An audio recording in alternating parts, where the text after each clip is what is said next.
David, la démission d'Emmanuel Macron. Alors jusque-là, on entendait principalement la France insoumise la réclamer. Mais la nouveauté, c'est que des voix s'élèvent maintenant au-delà. Des personnalités de tous bords, à gauche comme à droite, parfois modérées. Écoutez quelques-unes de ces déclarations ces dernières heures. Voilà, je pense que le meilleur service à rendre, c'est la démission si on n'obtient pas la destitution.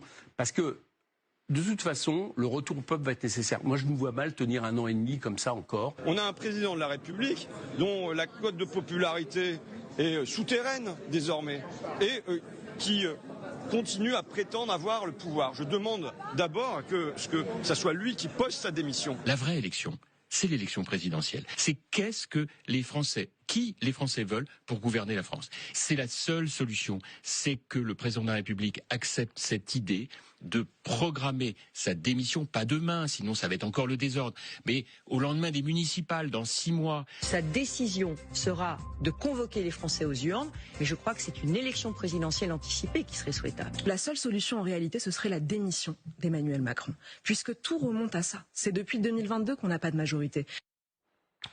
Notons que certains d'entre eux, comme Jean-François Copé, appelaient autrefois à une alliance avec Emmanuel Macron.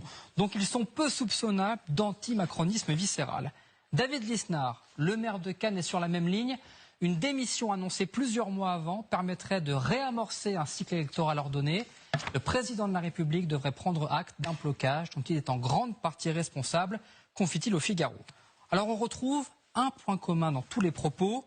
Aucun ne voit dans les autres scénarios possibles le moyen de sortir la France du blocage politique, ni dans la nomination d'un 5e Premier ministre en 18 mois, qui devrait réussir là où Michel Barnier et François Bayrou ont échoué, ni dans une nouvelle dissolution qui, d'après les sondages, ne permettrait pas aujourd'hui l'émergence d'une majorité claire, même relative. Pour que les choses soient claires, est-ce qu'il existe dans la Constitution un article, une disposition qui pourrait forcer Emmanuel Macron au départ ?